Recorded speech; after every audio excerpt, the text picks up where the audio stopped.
किसान भाइयों, आपके अपने चैनल खेती प्लस किसान में एक बार आपका फिर से स्वागत है। आज हम आपको सरसों के प्रमुख कीट माहू के बारे में बताएंगे कि माहू हमारी फसल सरसों को किस तरह से हानि पहुंचाता है और हम उसकी रोकथाम के लिए क्या कर सकते हैं। भी फसलों की जानकारी के लिए हमारे चैनल खेती प्लस किसान को सब्सक्राइब करें और लाइक करें। चलिए हम आपको अब बताते हैं माहू के बारे में। सरसों की माहू छोटे तथा मध्यम आकार का हल्के पीले रंग का कीट होता है। किसान भाइयों, ये सरसों की माहू सरसों की फसल को दिसंबर से शुरू होकर मार्च तक सरसों की फसलों को हानि पहुंचाता है।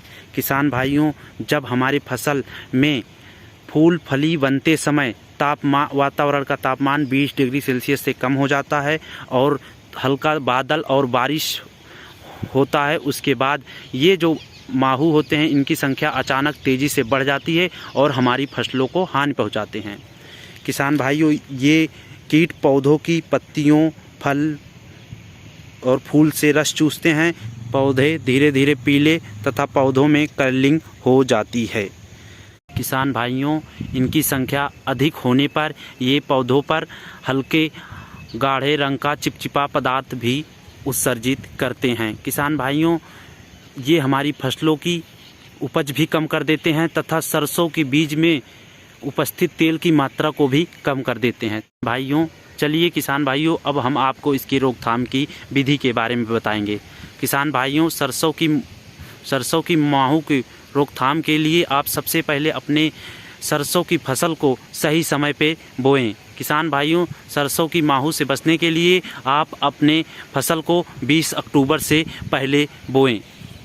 किसान भाइयों, सरसों की बुआई सही समय से करने से जो हमारा ये सरसों है सही समय पर पैदावार हो जाती, जिससे हम इस माहू से बच सकते हैं। किसान भाइयों, अगर आपकी फसल में अभी इनकी संख्या कम हो तो आप येलो स्टिकी ट्रैक का भी प्रयोग कर सकते हैं। किसान भाइयों, आप अपनी फसल में यूरिया का ज़्यादा छिड़काव ना करें, सभी खादों को सही मात्रा में छिड़काव करें। किसान भाइयों, आप कीट प्रतिरोधी किस्मों का भी प्रयोग कर सकते हैं, जैसे JM1 RK 9501 पूसा गौरव का भी उपयोग करें। किसान भाइयों, आप नीम के तेल का भी प्रयोग कर सकते हैं। किसान भाइयों, अब आते हैं रासायनिक दवाओं पर। तो रासायनिक दवाओं के लिए किसान भाई आप इमाइडाक्लोप्रिड जो कि 17.8% पे आता है, उसकी 2.5 ml पर लीटर की दर से छिड़काव करें, या थायोमेथोक्सोन जो कोई 25 WG के में आता है, उसकी 0.2 ग्राम पर लीटर की दर से छिड़काव करें। या किसान भाइयों, यदि आपकी फसल में इनकी संख्या बहुत ज़्यादा हो गई है तो इसकी तुरंत रोकथाम के लिए आप डायमेथियोट 1 ml पर लीटर की दर से छिड़काव करें। तो किसान भाइयों, अभी तक हम आपको सरसों की माहू की रोकथाम की सभी विधियों के बारे में बताए, तो आप उसका परिणाम देख सकते हैं। ये जो सरसों की फसल उगाई गई है, ये देख सकते हैं कि इस सरसों की फसल में एक भी माहू का अटैक नहीं है।